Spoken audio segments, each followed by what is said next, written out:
സംസ്ഥാനത്തിൽ ലോക്സഭാ തെരഞ്ഞെടുപ്പിന്റെ പരസ്യ പ്രചാരണത്തിന് ആവേശകരമായ കൊട്ടിക്കലാശമാണ് ഉണ്ടായത്. വിവിധയിടങ്ങളിൽ കേന്ദ്രീകരിച്ചുള്ള കൊട്ടിക്കലാശത്തിൽ വലിയ രീതിയിലുള്ള ആളുകളും സ്ഥാനാർത്ഥികൾക്കൊപ്പം നൂറുകണക്കിന് പ്രവർത്തകരും അണിനിരന്ന കാഴ്ചയാണ് കഴിഞ്ഞ മണിക്കൂറിലൊക്കെ നമ്മൾ കണ്ടത്.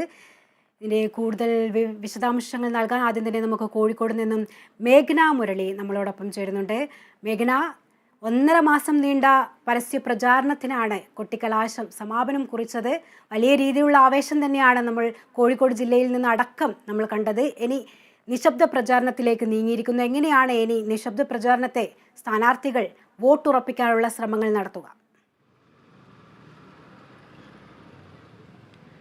ശ്രുതി, കഴിഞ്ഞ 45 ദിവസങ്ങൾ എന്ന് പറയുന്നത് കോഴിക്കോട് ജില്ലയെ സംബന്ധിച്ചിടത്തോളം, മലബാറിനെ സംബന്ധിച്ചിടത്തോളം സംഭവ ബഹുലമായിരുന്നു, ആവേശോജ്വലമായിരുന്നു എന്ന് തന്നെ വേണം പറയാൻ. കാരണം അത്രയധികം 3 മുന്നണികളാണെങ്കിലും എവിടേക്കാണ് കോഴിക്കോട് ജില്ലയിലെ ഒരു ട്രെൻഡ്, അല്ലെങ്കിൽ കോഴിക്കോട് ലോക്സഭാ മണ്ഡലത്തിലെയും വടകര ലോക്സഭാ മണ്ഡലത്തിലെയും ട്രെൻഡ് എങ്ങോട്ടാണെന്ന് മനസ്സിലാക്കാൻ പറ്റാത്ത രീതിയിലേക്കുള്ള ഒരു പ്രചരണ പരിപാടികളായിരുന്നു ഉണ്ടായിരുന്നത്.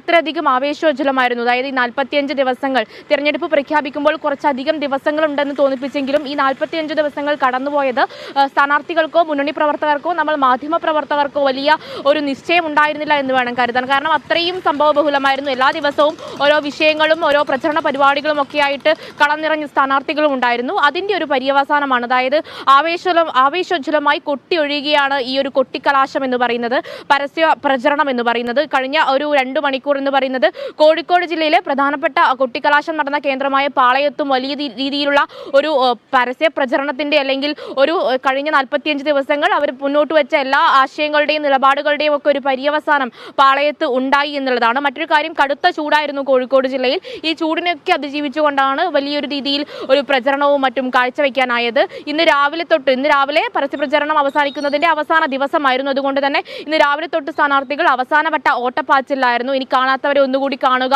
മാത്രമല്ല ഒരു റോഡ് ഷോ രാവിലെ 7:30 എല്ലാ മുന്നണി സ്ഥാനാർത്ഥികളും റോഡ് ഷോയായി ആരംഭിച്ച് അവസാനം ആ റോഡ് ഷോയുടെ അവസാനമായിട്ടാണ് പാളയം ജംഗ്ഷനിലേക്ക് എത്തിച്ചേരുന്നത്. ഫറൂഖ് പോലുള്ള ബേപ്പൂരും കല്ലായിയും മാങ്കാവും അടക്കമുള്ള ജില്ലയുടെ വിവിധ കേന്ദ്രങ്ങൾ കടന്നു വന്ന് വിവിധ കേന്ദ്രങ്ങളിലെ സ്നേഹവും അല്ലെങ്കിൽ പര്യടനങ്ങളും ഒക്കെ കഴിഞ്ഞാണ് പാളയത്തേക്ക് സ്ഥാനാർത്ഥികൾ എത്തുന്നത്, മുന്നണി പ്രവർത്തകർ എത്തുന്നത്. ഇനി ഈ പാളയത്ത് കൊട്ടിക്കലാശം നടന്ന പാളയത്തെ കുറിച്ച് പറയുമ്പോൾ, പാളയം എന്ന് പറയുന്നത് മൂന്ന് മുന്നണികളുടെയും കൊട്ടിക്കലാശം, പര്യടനവും ആഘോഷങ്ങളും ഒക്കെ ഒരു സംഗമ ഭൂമിയായി പാളയം മാറി എന്നുള്ളതാണ്. വെറും മീറ്ററുകൾ മാത്രമായിരുന്നു 3 മുന്നണികളുടെയും കൊട്ടിക്കലാശത്തിന്റെ വേദികൾ തമ്മിലുണ്ടായത്. അതുകൊണ്ട് തന്നെ 3 മുന്നണികൾക്കും വലിയ തരത്തിൽ ആവേശം അല്ലെങ്കിൽ വാശിയുടെ ഒരു നിമിഷങ്ങളായിരുന്നു കടന്നുപോയത്. അത്രയധികം മുന്നണികൾക്ക് ശക്തി പ്രകടനം നടത്താനുള്ള, ആധിപത്യം പുലർത്താനുള്ള ഒരു വേദിയായിരുന്നു ഈ ഒരു കൊട്ടിക്കലാശ വേദി എന്ന് പറയുന്നത്. അത് വളരെ സമാധാനപരമായി പര്യവസാനിക്കുകയാണ്. സംഘർഷ സാധ്യതകളോ അല്ലെങ്കിൽ സംഘർഷപരമായിട്ടോ അല്ലെങ്കിൽ മറ്റ് പ്രശ്നങ്ങളോ ഉണ്ടായിരുന്നില്ല. വലിയ ആശയിലും അല്ലെങ്കിൽ ശക്തി പ്രകടനവും ആധിപത്യവും ഒക്കെ കാണിക്കുമ്പോഴും പരസ്പരമുള്ള ഒരു രാഷ്ട്രീയ മര്യാദ മുന്നണികളെല്ലാം പുലർത്തിയിട്ടുണ്ട്. വലിയ പ്രശ്നങ്ങളൊന്നും ഉണ്ടായില്ല. മാത്രമല്ല പോലീസിന്റെ ഭാഗത്തു നിന്നും കനത്ത ഒരു സുരക്ഷ ഒരുക്കിയിട്ടുണ്ടായിരുന്നു. അതുകൊണ്ട് തന്നെ കോഴിക്കോട് ജില്ലയിൽ നല്ല സമാധാനപരമായിരുന്നു ഒരു കൊട്ടിക്കലാശം എന്ന് പറയുന്നത്. കൊട്ടിക്കലാശം അവസാനിച്ചിട്ടുണ്ട്. മറ്റൊരു കാര്യം എന്ന് പറയുന്നത് വടകര ലോക്സഭാ മണ്ഡലമാണ്. വടകര ലോക്സഭാ മണ്ഡലത്തിൽ വടകരയിൽ കൊട്ടിക്കലാശ പരിപാടികളൊന്നും ഉണ്ടായിരുന്നില്ല, കോഴിക്കോട് ജില്ലയിൽ ഉണ്ടായിരുന്നില്ല. മറിച്ച് തലശ്ശേരിയിൽ, കണ്ണൂരിലുള്ള വടകര ലോക്സഭാ മണ്ഡലത്തിന്റെ ഭാഗമായിട്ടുള്ള തലശ്ശേരിയിലാണ് കൊട്ടിക്കലാശ പരിപാടികൾ ഉണ്ടായിരുന്നത്. ഷാഫി പറമ്പിലേത് പഴയ ബസ് സ്റ്റാൻഡിലും ശൈലജ ടീച്ചറുടെ പര്യടനം കൊട്ടിക്കലാശം പുതിയ ബസ് സ്റ്റാൻഡിലുമായിട്ടായിരുന്നു കേന്ദ്രീകരിച്ചിട്ടുണ്ടായിരുന്നത്. ഇതൊക്കെ അവസാനിക്കുമ്പോഴും മുന്നണികളൊക്കെ ലക്ഷ്യം വയ്ക്കുന്നത് ഒരു ഉറച്ച സീറ്റ് എന്ന രീതിയിൽ കോഴിക്കോട് ജില്ലയിൽ ഭയങ്കര ആത്മവിശ്വാസം മുന്നണികളും സ്ഥാനാർത്ഥികളും ഒക്കെ വയ്ക്കുന്നുണ്ട്. എളമരം കരീം ആണെങ്കിലും MT രമേശ് ആണെങ്കിലും എം കെ രാഘവനാണെങ്കിലും വലിയ വിജയപ്രതീക്ഷ പങ്കുവയ്ക്കുന്നു. പ്രവർത്തകരും അതിനോടൊപ്പം ആവേശ ചുവടുകൾ വെച്ചുകൊണ്ട്, നൃത്തം ചുവട്ടിക്കൊണ്ട്, വലിയ രീതിയിൽ മുദ്രാവാക്യം വിളിച്ചുകൊണ്ട് വലിയ രീതിയിലുള്ള ഒരു കൊട്ടിക്കലാശം, അതായത് പര്യവസാനിക്കുകയാണ്. ഇനി മറ്റന്നാൾ തിരഞ്ഞെടുപ്പാണ്, നാളെ നിശബ്ദ പ്രചരണമാണ്. ഈ നിശബ്ദ പ്രചരണത്തിൽ ഇനി കൊടികളും മറ്റും ഉപയോഗിക്കാൻ കഴിയില്ല. വലിയ ഘോഷയാത്രയോ മറ്റ് റോഡ് ഷോകളോ ഒന്നും ഉണ്ടാകില്ല. മറിച്ച് സ്ഥാനാർത്ഥികൾ ഇനി കാണാനുള്ളവരെ ഒന്ന് കാണുക, അല്ലെങ്കിൽ ഒരു വീടുകൾ കയറി അല്ലെങ്കിൽ നിന്നുള്ള വിവരങ്ങൾ നൽകാൻ ഡി ബിനോയ് നമ്മളോടൊപ്പം ചേരുന്നുണ്ട്. ബിനോയ്, ഇനി 24 മണിക്കൂർ നിർണായകമാണ്. നിശബ്ദ പ്രചരണത്തിലേക്ക് നീങ്ങിയിരിക്കുന്നു. മറ്റന്നാൾ കേരളം പോളിംഗ് ബൂത്തിൽ എത്താൻ പോകുന്നു. ഇനി എങ്ങനെയായിരിക്കും നിശബ്ദ പ്രചരണത്തിൽ വോട്ടുറപ്പിക്കാനുള്ള സ്ഥാനാർത്ഥികളുടെ ശ്രമങ്ങൾ?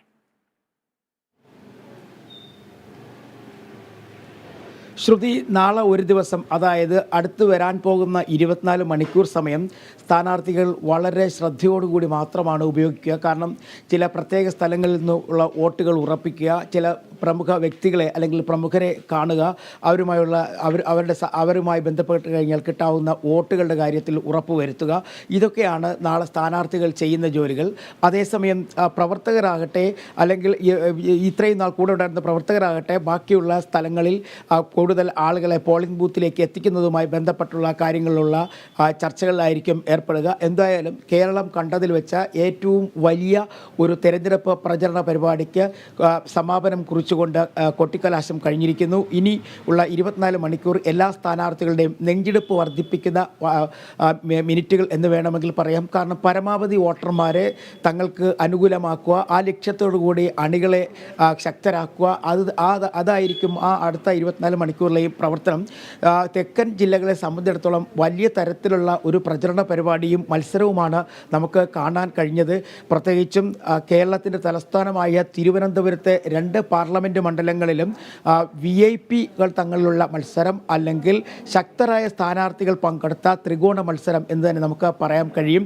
കാരണം തിരുവനന്തപുരം പാർലമെൻറ്റ് മണ്ഡലത്തിൽ 2005 ഇവിടെ തിരഞ്ഞെടുക്കപ്പെട്ട CPI-യുടെ മുതിർന്ന നേതാവ് കൂടിയായ പന്ന്യൻ രവീന്ദ്രൻ അദ്ദേഹത്തിനെ നേരിടുന്നതിനായി UDF നിയോഗിച്ചത് കഴിഞ്ഞ 3 പ്രാവശ്യമായി തിരുവനന്തപുരത്ത് നിന്ന് വിജയിച്ചു വരുന്ന ശശി തരൂർ, ഒപ്പം NDA സ്ഥാനാർത്ഥിയായി എത്തിയത് BJP-യുടെ കരുത്തനായ നേതാക്കന്മാരിൽ ഒരാൾ. മാത്രവുമല്ല സമീപകാലത്ത് IT വിവര സാങ്കേതിക രംഗത്തും തൊഴിൽ നൈപുണ്യ വികസന രംഗത്തെ സഹമന്ത്രിയുമായിരുന്ന രാജീവ് ചന്ദ്രശേഖർ. അങ്ങനെ 3 പേരും പ്രഗത്ഭന്മാർ.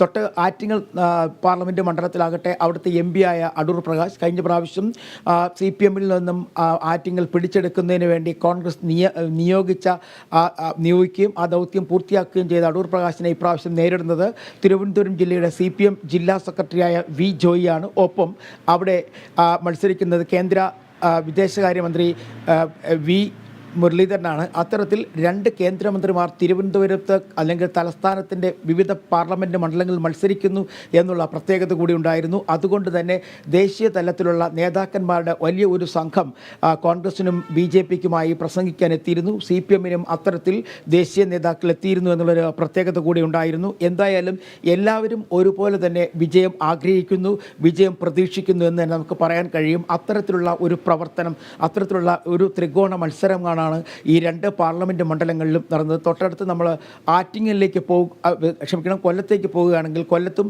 ശക്തമായ മത്സരത്തിലേക്ക് കാര്യങ്ങൾ നീങ്ങി എന്ന് തന്നെ പറയാൻ കഴിയും. ആദ്യഘട്ടം മുതൽ തന്നെ RSP UDF സ്ഥാനാർത്ഥിയായി RSPയുടെ NK പ്രേമേന്ദ്രൻ പ്രചരണ രംഗത്ത് സജീവമായിരുന്നു. തൊട്ടു പിന്നാലെ സ്ഥാനാർത്ഥി പ്രഖ്യാപനം വന്നതോടുകൂടി തന്നെ CPM-ൻ്റെ MLA-യും CPM-ൻ്റെ കൊല്ലത്ത് നേതാവും കലാകാരനും സിനിമാ നടനുമൊക്കെയായി M മുകേഷ് എത്തുന്നു. കൂടെ വളരെ വൈകിയാണ് G കൃഷ്ണകുമാർ BJP സ്ഥാനാർത്ഥിയായി എത്തുന്നതെങ്കിൽ പോലും അദ്ദേഹവും വളരെ പ്രചരണ രംഗത്ത് വളരെ മുമ്പോട്ടെത്തുവാൻ കഴിഞ്ഞു. അവിടെയും ശക്തമായ രീതിയിലുള്ള പ്രചരണ പരിപാടികൾ നടന്നു. അപ്പോൾ ഇന്നത്തെ ഒരു ചെറിയ കല്ലുകടി എന്നുള്ളത് കരുനാഗപ്പള്ളി നടന്ന ഒരു ചെറിയ സംഘർഷമാണ്.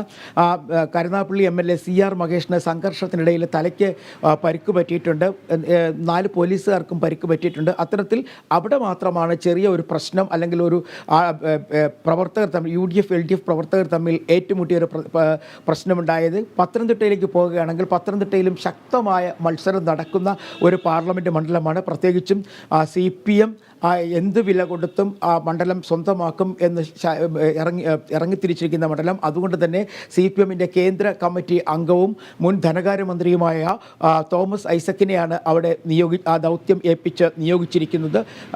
അതേസമയം UDF-നാകട്ടെ UDF-ൻ്റെ 3 പ്രാവശ്യം അവിടെ വന്ന് ജയിക്കുന്ന UDF-ൻ്റെ നേതാവ് UDF-ൻ്റെ ഇപ്പോഴത്തെ MP-യുമായ ആൻഡോ ആൻ്റണിയാണ് മത്സര രംഗത്തുള്ളത്.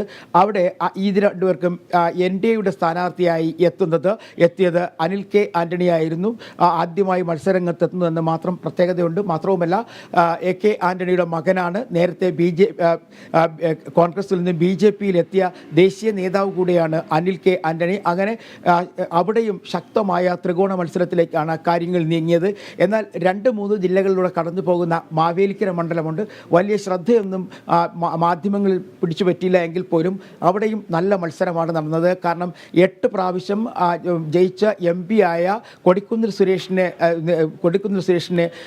എതിരെ മത്സരിക്കുന്നത് AIYF നേതാവായ അരുൺകുമാറാണ്. അരുൺകുമാറിന് ഒപ്പം കലാശാല ബാബുവും NDA സ്ഥാനാർത്ഥിയായി എത്തുന്നു. അത്തരത്തിൽ തെക്കൻ കേരളത്തിൽ വലിയ ശ്രദ്ധേയമായ ഒരു മത്സരം തന്നെയാണ് ഉണ്ടായത്. ഒപ്പം പ്രചരണ പരിപാടികളും വളരെ ശക്തമായിരുന്നു. ഞാൻ നേരത്തെ സൂചിപ്പിച്ചതുപോലെ തന്നെ ഇവർക്കെല്ലാം വേണ്ടി ദേശീയ നേതാക്കൾ പ്രചരണ രംഗത്ത് എത്തി എന്നുള്ളത് ഏറ്റവും വലിയ സവിശേഷതയായിരുന്നു. കാരണം തിരുവനന്തപുരം ജില്ലയിലേക്ക് വരികയാണെങ്കിൽ തിരുവനന്തപുരം ജില്ലയുടെ തീരമേഖലകൾ കേന്ദ്രീകരിച്ചു എല്ലാ മുന്നണികളും ശക്തമായ പ്രചരണ പരിപാടികൾ സംഘടിപ്പിച്ചു. അവരുടെ വലിയ നേതാക്കന്മാർ, ദേശീയ നേതാക്കളെ തന്നെ തീരദേശ മേഖലയിലെ പ്രചാരണ പരിപാടികളിൽ പങ്കെടുപ്പിച്ചു എന്നൊരു പ്രത്യേകതയുണ്ട്. പ്രിയങ്ക ഗാന്ധിയെ എത്തിച്ച് ഏകദേശം 10 കിലോമീറ്ററോളം ദൈർഘ്യമേറിയ തീരദേശ മേഖലയിലൂടെ ഒരു റോഡ് ഷോ സംഘടിപ്പിച്ചു. തൊട്ടു പിന്നാലെ സച്ചിൻ പൈലറ്റ് അവിടെ എത്തിയിരുന്നു. അതുപോലെ തന്നെ BJPക്കും അത്തരത്തിൽ നേതാക്കന്മാരെല്ലാം തന്നെ തീരദേശ മേഖലകൾ കേന്ദ്രീകരിച്ച് പ്രവർത്തനത്തിനുണ്ടായിരുന്നു. കാരണം ഇപ്പോഴും തീരദേശ മേഖലയിൽ നിന്ന് കിട്ടുന്ന വോട്ടാണ് എല്ലാ മുന്നണികളുടെയും പ്രതീക്ഷയും ഒപ്പം വിജയസാധ്യതയും.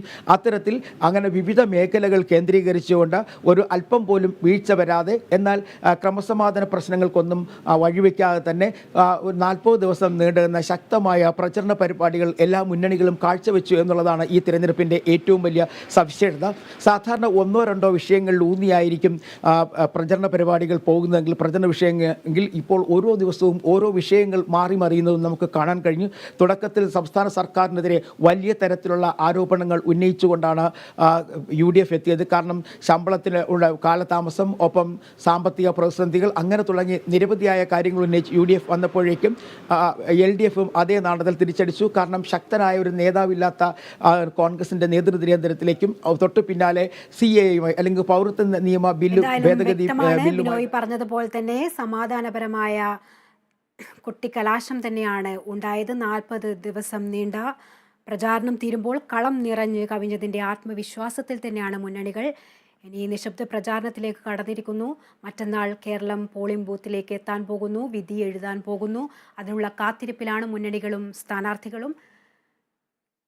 വിവരങ്ങളാണ് D ബിനോയിയും കോഴിക്കോട് നിന്ന് മേഘന മുരളിയും ഒക്കെ നൽകിയത്.